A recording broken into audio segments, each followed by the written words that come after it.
ಬಿಜೆಪಿಯಲ್ಲಿ ದೆಹಲಿ ಸಿಎಂ ಹುದ್ದೆ ಯಾರು? ಹೌದು ಸ್ನೇಹಿತರೆ, ಆಗಲೇ ಚದುರಂಗದ ಆಟ ಶುರುವಾಗಿ ಹೋಗಿದೆ. ಆಪ್ ಸೋತಿದ್ದಾಯ್ತು, ಕಾಂಗ್ರೆಸ್ 0 ಸೀಟುಗಳನ್ನ ಪಡೆದಿದ್ದಾಯ್ತು, ಜೊತೆಗೆ ಮೋದಿ ದೆಹಲಿಯ ದಿಲ್ಲನ್ನ ಗೆದ್ದಿದ್ದು ಆಯ್ತು. ಆದ್ರೆ ಈಗ ಆ ದೆಹಲಿಯ ಗದ್ದುಗೆನ್ನ ಯಾರು ಪಡಿತಾರೆ ಅನ್ನೋದು ಕುತೂಹಲ ಈಗ ಬಂದಿದೆ.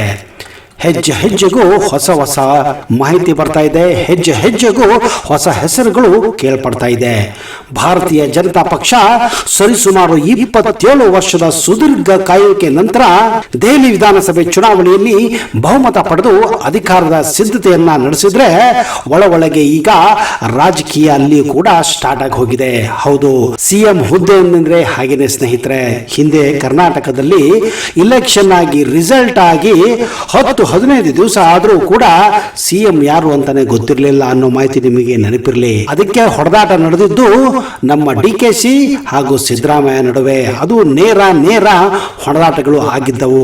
ಆದ್ರೆ ದೆಹಲಿಯಲ್ಲಿ ಒಂದು ವಿಚಿತ್ರ ಘಟನೆ ನಡೀತಾ ಇದೆ. ಯಾಕಂದ್ರೆ ಇಲ್ಲಿ ಸಿಎಂ ಹುದ್ದೆ ಅಂತ ಹೇಳಿಕೊಂಡು ಯಾರು ಕೂಡ ಇಲ್ಲಿ ಇಲೆಕ್ಷನ್ಗೆ ನಿಂತಿರಲಿಲ್ಲ. ಎಲ್ಲರೂ ಸಿಎಂ ಹುದ್ದೆನ ಅಂತ ತಿಳ್ಕೊಂಡಿದ್ರು. ಆದ್ರೆ ಯಾರಿಗೂ ಕೂಡ ಇವರೇ ಸಿಎಂ ಆಗ್ತಾರೆ ಅಂತ ಹೈಕಮಾಂಡ್ ಕೂಡ ಯಾವತ್ತೂ ಹೇಳಿರಲಿಲ್ಲ. ಅಂತದ್ರಲ್ಲಿ ಈಗ ಗೆದ್ದಿದ್ದಾಯ್ತು. ದೆಹಲಿಯ ವಿಧಾನಸಭಾ ಚುನಾವಣೆಯಲ್ಲಿ ಒಟ್ಟು 70 ಸ್ಥಾನಗಳಲ್ಲಿ ಬಿಜೆಪಿ 48 ಸ್ಥಾನಗಳನ್ನ ಜಯಿಸುವ ಮೂಲಕ ದೆಹಲಿಯಲ್ಲಿ ತನ್ನ ಅಧಿಕಾರದ ಬರವನ್ನ ನೀಗಿಸಿದೆ ಅಂದ್ರೆ ತಪ್ಪಾಗಲಾರದು. ಯಾಕಂದ್ರೆ ಅಲ್ಲಿ ಕೇಂದ್ರ ಸರ್ಕಾರದಲ್ಲಿ 10 ವರ್ಷದಿಂದ ಮೋದಿ ಸರ್ಕಾರವನ್ನು ನಡೆಸ್ತಾ ಇದ್ರು. ಮತ್ತೆ ಅವರು PM ಆಗಿದ್ರು ಇಡೀ ದೇಶಕ್ಕೆ. ಅಷ್ಟೇ ಅಲ್ಲದೆ ಹೋಮ್ ಮಿನಿಸ್ಟರ್ ಅಮಿತ್ ಶಾ ಕೂಡ ಇದರ ಬಗ್ಗೆ, ಅದರಲ್ಲೂ ದೆಹಲಿ ಬಗ್ಗೆ ತುಂಬಾನೇ ಕಾಳಜಿ ವಹಿಸಿದ್ರು. ಯಾಕಂದ್ರೆ ಅವರ ಮೂಗಿನ ಕೆಳಗಡೆ ಈ ಕೇಜ್ರಿವಾಲ್ ಅಥವಾ ಕೇಜ್ರಿವಾಲ್ ಅನ್ನುವ ಒಬ್ಬ ವ್ಯಕ್ತಿ ಮುಖ್ಯಮಂತ್ರಿಯಾಗಿ ದೆಹಲಿಯ ದಿಲ್ಲನ್ನ ನಡೆಸ್ತಾ ಇದ್ದ. ಹೀಗಾಗಿ ಇಡೀ ಬಾಡಿ ಅಂದ್ರೆ ಇಡೀ ದೇಶವೇ ತಮ್ಮ ಕೈಲಿದ್ರು ಕೂಡ, ಆದ್ರೆ ದೆಹಲಿಯ ಹಾರ್ಟ್ ಬಿಜೆಪಿ ಕೈಲಿ ಇರಲಿಲ್ಲ. ಕೊನೆಗೂ ಈಗ ಅದು ಅವರ ಕೈಲಿ ಬಂದಿದೆ. ಆದ್ರೆ ಆ ದಿಲ್ಲನ್ನ, ಅದರ ಹಾರ್ಟ್ ಬೀಟ್ ಅನ್ನ ನಡೆಸೋಕೆ ಒಬ್ಬ ಬೇಕಲ್ವಾ? ಆ ಸಾರಥಿ ಯಾರು ಅನ್ನೋದನ್ನ ಈಗ ಅವರಿಗೆ ಒಂದು ದೊಡ್ಡ ಗೊಂದಲ ಆಗಿದೆ. ಅಲ್ಲೂ ಕೂಡ ಚದುರಂಗದ ಆಟ ನಡೀತಾ ಇದೆ. ಅದೊಂದು ಈಗ ಒಂದು ದೊಡ್ಡ ಪ್ರಾಬ್ಲಮ್ ಆಗಿ ಹೊರಹೊಮ್ಮಿದೆ. ಬಿಜೆಪಿ ಚುನಾವಣೆ ವೇಳೆ ತನ್ನ ಮುಖ್ಯಮಂತ್ರಿ ಅಭ್ಯರ್ಥಿಯನ್ನು ಕೂಡ ಘೋಷಿಸಿರಲಿಲ್ಲ. ಹಾಗೂ ಬಿಜೆಪಿಯಲ್ಲಿ ಮುಖ್ಯಮಂತ್ರಿ ಯಾರಾಗಬಹುದು ಎಂಬುದಕ್ಕೆ ಇಂದಿನವರೆಗೂ ಯಾವುದೇ ಒಂದು ಸ್ಪಷ್ಟ ಸುಳಿವು ಕೊಟ್ಟಿಲ್ಲ. ಆದ್ರೆ ಈಗ ಒಬ್ಬೊಬ್ಬರೇ ಇವರಾಗ್ತಾರಾ ಅವ್ರಾಗ್ತಾರಾ, ಹಾಗೆ ಈಗ ಬರೀ ಬಿಜೆಪಿ ಹೈಕಮಾಂಡ್ ಜೊತೆ ಕೆಲವು ಮಾತುಕತೆಗಳು ನಡೀತಾ ಇದ್ದಾವೆ. ಗೆದ್ದವರು ಸೀನಿಯರ್ ಮೋಸ್ಟ್, ಅದರಲ್ಲಿ ಕೆಲವೊಬ್ರು ಸೋತು ಕೂಡ ಹೋಗಿದ್ದಾರೆ. ಆದ್ರೆ ಹೆಚ್ಚಾಗಿ ಗೆದ್ದವರೇ ಈಗ ಆ ಸಿಎಂ ಕುರ್ಚಿ ಹಿಂದೆ ಬೆನ್ನು ಬಿದ್ದಿದ್ದಾರೆ. ಹಾಗಾದ್ರೆ ಯಾರ್ಯಾರು ಸಿಎಂ ಆಗ್ಬೋದು, ಯಾಕೆ ಸಿಎಂ ಆಗ್ಬೋದು, ಇವಳೇ ಆಗ್ಬೋದಾ, ಅವರೇ ಆಗ್ಬೋದಾ, ಅಥವಾ ಆ ಜಾತಿಯವರಾಗ್ಬೋದಾ, ಈ ಜಾತಿಯವರಾಗ್ಬೋದಾ ಅನ್ನೋ ಒಂದು ಕ್ಯಾಲ್ಕುಲೇಷನ್ ಈಗ ದಿಲ್ಲಿಯ ಗದ್ದಿಗೆ ಹಿಡಿಯಲು ಮುಂದಾಗ್ತಾ ಇದ್ದಾರೆ. ಬಿಜೆಪಿ ತನ್ನ ಮುಖ್ಯಮಂತ್ರಿ ಆಯ್ಕೆ ವಿಚಾರದಲ್ಲಿ ಇವತ್ತಿನವರೆಗೂ ಬಾಯ್ಬಿಟ್ಟಿರಲಿಲ್ಲ. ಹಾಗಾದ್ರೆ ಕೆಲವು ಸಂಭಾವ್ಯ ಹೆಸರುಗಳು ಯಾವ ರೀತಿ ಇದೆ ಅನ್ನ ನಾವು ನೋಡ್ಕೊಳ್ಳೋಣ. ಮೊದಲೇದು ಪರ್ವೇಶ್ ಸಾಹೇಬ್ ಸಿಂಗ್ ವರ್ಮಾ. ಹೌದು, ಮಾಜಿ ಸಂಸದ ಪರ್ವೇಶ್ ಸಾಹೇಬ್ ಸಿಂಗ್ ವರ್ಮಾ ನವದೆಹಲಿ ಕ್ಷೇತ್ರದಲ್ಲಿ ಆಪ್ನ ಮುಖ್ಯಸ್ಥ ಅರವಿಂದ್ ಕೇಜ್ರಿವಾಲ್ ಸೋಲಿಸಿದಂತಹ ವ್ಯಕ್ತಿ. ನಂತರ ಇವರು ಈಗ ಮುಖ್ಯಮಂತ್ರಿ ಹುದ್ದೆಗೆ ಬಿಜೆಪಿಯ ಪ್ರಮುಖ ವ್ಯಕ್ತಿಯಾಗಿ ಹೊರಹೊಮ್ಮಿದ್ದಾರೆ. ದೆಹಲಿಯ ಮಾಜಿ ಮುಖ್ಯಮಂತ್ರಿ ಸಾಹೇಬ್ ಸಿಂಗ್ ವರ್ಮಾ ಅವರ ಪುತ್ರರಾದ ಪರ್ವೇಶ್ ವರ್ಮಾ ಅವರು ಕೇಜ್ರಿವಾಲ್ ಅವರ ಭದ್ರಕೋಟೆ ಅಂದ್ರೆ ನ್ಯೂ ದಿಲ್ಲಿಯ ಒಂದು ಕ್ಷೇತ್ರವನ್ನ ಸರಿಸುಮಾರು 3,000-4,000 ಮತಗಳ ಅಂತರದಿಂದ ಕೇಜ್ರಿವಾಲ್ ಅವರನ್ನ ಸೋಲಿಸಿದ್ದಾರೆ. ಅಂದ್ರೆ ಅದು ಸುಲಭದ ಮಾತಲ್ಲ ಸ್ನೇಹಿತರೆ. ಯಾಕಂದ್ರೆ ಕೇಜ್ರಿವಾಲ್ ಪದೇ ಮೋದಿ ಅವರನ್ನ ಟಾರ್ಗೆಟ್ ಮಾಡಿ ಹೇಳ್ತಾ ಇದ್ರು, ಮೋದಿ ಅವರು ಬೇಕಾದ್ರೆ ಇಡೀ ಜಗತ್ತನ್ನೇ ಗೆಲ್ಬಹುದು, ಇಡೀ ಭಾರತನೇ ಗೆಲ್ಬಹುದು, ಯಾವ ಸ್ಟೇಟ್ ಆದ್ರೂ ಗೆಲ್ಬಹುದು, ಆದ್ರೆ ದಿಲ್ಲಿಯನ್ನ ಗೆಲ್ಲೋಕೆ ಸಾಧ್ಯ ಇಲ್ಲ.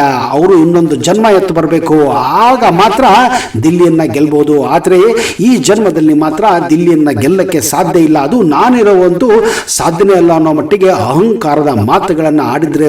ಇದೇ ಕಾರಣ ಅಮಿತ್ ಶಾಗಾಗ್ಲಿ ಮೋದಿಗಾಗ್ಲಿ ದಿಲ್ಲಿಯನ್ನ ಗೆಲ್ಲೋದು ಒಂದು ಪ್ರತಿಷ್ಠೆಯೇ ಆಗಿತ್ತು. ಹೀಗಾಗಿ ಕೊನೆಗೆ ಅವರು ಅರವಿಂದ್ ಕೇಜ್ರಿವಾಲ್ ಅವರನ್ನ ಸೋಲಿಸಬೇಕು ಅಂತಾನೆ ಈ ಪರ್ವೇಶ್ ಸಾಹೇಬ್ ಸಿಂಗ್ ವರ್ಮಾ ಅವರನ್ನ ಅಲ್ಲೇ ಕಣಕ್ಕಿಳಿಸಿದ್ರು. ಪರ್ವೇಶ್ ಸಾಹೇಬ್ ಸಿಂಗ್ ವರ್ಮಾ ನಿಜಕ್ಕೂ ಮೋದಿ ಅವರನ್ನ ಗೆದ್ದಿದ್ದಾರೆ.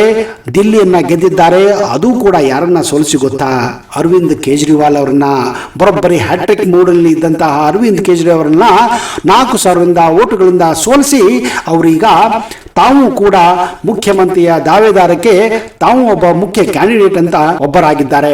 ಮುಂದೆ ಇರೋದು ವಿಜೇಂದ್ರ ಗುಪ್ತಾ. ಇವರು ಹಿರಿಯ ಬಿಜೆಪಿ ನಾಯಕ ವಿಜೇಂದ್ರ ಗುಪ್ತಾ ದೆಹಲಿಯ ಬಿಜೆಪಿ ಮುಖ್ಯಸ್ಥರಾಗಿ ಕಾರ್ಯನಿರ್ವಹಿಸಿದ್ದಾರೆ. ಅವರು ಆ ಪ್ರಬಲದ ಹೊರತಾಗಿಯೂ 2015 ಮತ್ತು 2020 ಎರಡೂ ಚುನಾವಣೆಗಳಲ್ಲಿ ರೋಹಿಣಿ ಕ್ಷೇತ್ರದಿಂದ ಆಯ್ಕೆಯಾಗಿದ್ದರು. ಗುಪ್ತಾ ಅವರು ದೆಹಲಿ ವಿಧಾನಸಭೆಯಲ್ಲಿ ವಿರೋಧ ಪಕ್ಷದ ನಾಯಕರು ಕೂಡ ಆಗಿ ಕಾರ್ಯವನ್ನ ನಿರ್ವಹಿಸಿದ್ದಾರೆ. ದೆಹಲಿ ರಾಜಕಾರಣದಲ್ಲಿ ಅಪಾರ ಅನುಭವ ಹೊಂದಿರುವ ಇವರು ಪ್ರಮುಖ ವ್ಯಕ್ತಿಯಾಗಿದ್ದಾರೆ. ಮೂರನೆಯವರು ಸತೀಶ್ ಉಪಾಧ್ಯಾಯ್. ಈ ಹಿಂದೆ ಬಿಜೆಪಿ ರಾಜ್ಯಾಧ್ಯಕ್ಷರಾಗಿ ಕಾರ್ಯನಿರ್ವಹಿಸಿರುವ ಸತೀಶ್ ಉಪಾಧ್ಯಾಯ ಅವರು ದೆಹಲಿಯ ಯುವ ಮೋರ್ಚಾದ ಮುಖ್ಯಸ್ಥರಾಗಿ ಮತ್ತು ಎನ್ಡಿಎದ ಉಪಾಧ್ಯಕ್ಷರಾಗಿ ಕೂಡ ತಮ್ಮ ಆಡಳಿತಾತ್ಮಕ ಅನುಭವದ ಜೊತೆಗೆ ಪಕ್ಷದ ಸಂಘಟನೆಯೊಂದಿಗೆ ಅನೇಕ ಜವಾಬ್ದಾರಿಗಳನ್ನು ನಿಭಾಯಿಸಿದ್ದಾರೆ. ಹೌದು, ಇಷ್ಟೆಲ್ಲ ಆದ್ರೆ ಇನ್ನೊಂದು ಹೆಸರು ಈಗ ಕೇಳಿ ಬರುತ್ತಿದೆ. ಹೌದು, ಅದುವೇ ಕಿರಣ್ ಬೇಡಿ. ಕೆಲವು ಮಾಹಿತಿಗಳ ಪ್ರಕಾರ ಕೆಲವು ವರ್ಷಗಳ ಹಿಂದೆ ಕರಪ್ಷನ್ ಅಗೇನ್ಸ್ಟ್ ಇಂಡಿಯಾ ಅನ್ನುವ ಚಳವಳಿಯಲ್ಲಿ ಅಣ್ಣಾ ಹಜಾರೆ ಜೊತೆ ಹಾಗೂ ಅರವಿಂದ್ ಕೇಜ್ರಿವಾಲ್ ಜೊತೆ ಕೈ ಜೋಡಿಸಿದ್ದೇ ಈ ಕಿರಣ್ ಬೇಡಿ. ಆದ್ರೆ 2015ರಲ್ಲಿ ಅವರು ಸೋಲನ್ನು ಅನುಭವಿಸಬೇಕಾಗಿತ್ತು. ಇದೇ ಕಾರಣ ಅವರು ಮುಂದೆ ಇಲೆಕ್ಷನ್ ಕೂಡ ಕಾಂಟೆಸ್ಟ್ ಮಾಡುವುದಿಲ್ಲ. ಹಾಗೆ ಅವರು ಮುಂದೆ 2020 ಆಸುಪಾಸು ಪಾಂಡಿಚೇರಿಯ ಗವರ್ನರ್ ಆಗಿ ಕೂಡ ಕೆಲಸವನ್ನ ಮಾಡಿದ್ದಾರೆ. ಈಗಲೂ ಕೂಡ ಅವರು ಮುಖ್ಯಮಂತ್ರಿಯ ಹುದ್ದೆಗೆ ದಾವೇದಾರು ಅಂತ ತಮ್ಮನ್ನು ತಾವು ಹೇಳಿಕೊಂಡಿದ್ದಾರೆ ಅನ್ನೋದು ಕೇಳಿ ಬಂದಿದೆ.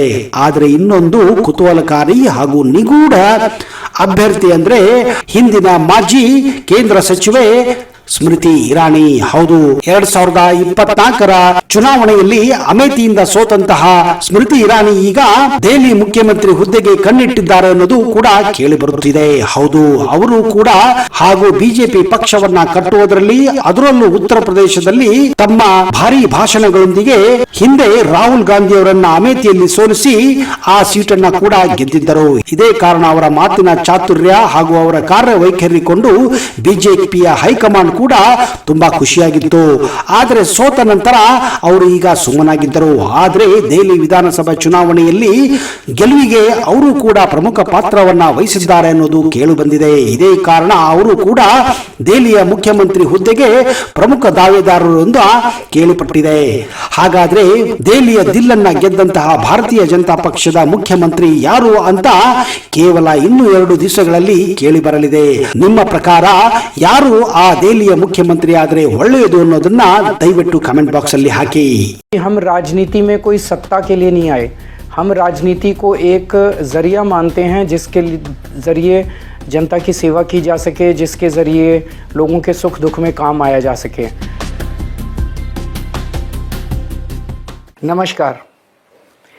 आज दिल्ली के चुनाव के नतीजे आए हैं और जनता का जो भी निर्णय है, जनता का जो भी फैसला है, उसे हम पूरी विनम्रता के साथ स्वीकार करते हैं. जनता का निर्णय सर माथे पर.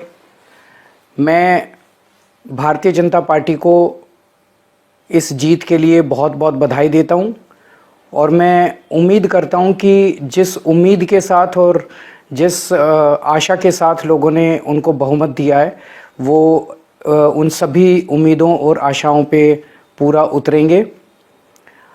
हमने पिछले 10 साल में जनता ने जो मौका दिया हमें, उन 10 सालों में हमने बहुत सारे काम किए. शिक्षा के क्षेत्र में, स्वास्थ्य के क्षेत्र में, पानी के क्षेत्र में, बिजली के क्षेत्र में और भी अलग अलग तरीके से लोगों को राहत पहुंचाने की कोशिश की उनकी ज़िंदगी में. और दिल्ली के इंफ्रास्ट्रक्चर को भी हमने सुधारने की कोशिश की. अब जो जनता ने हमें निर्णय दिया है, हम न केवल एक कंस्ट्रक्टिव ऑपोजिशन का रोल निभाएंगे, बल्कि हम समाज सेवा, जनता के सुख दुख में काम आना, व्यक्तिगत तौर पे जिसको भी जो ज़रूरत होगी, हम लोगों के सुख दुख में हमेशा काम आएंगे. क्योंकि हम राजनीति में कोई सत्ता के लिए नहीं आए.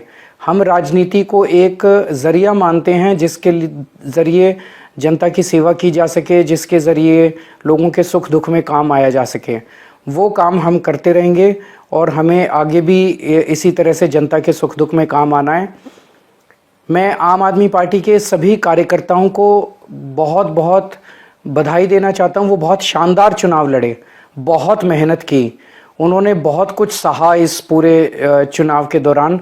उन्होंने बहुत शानदार चुनाव लड़ा, इसके लिए मैं उन सबको, सभी कार्यकर्ताओं को बहुत बहुत बधाई देना चाहता हूँ। नमस्कार।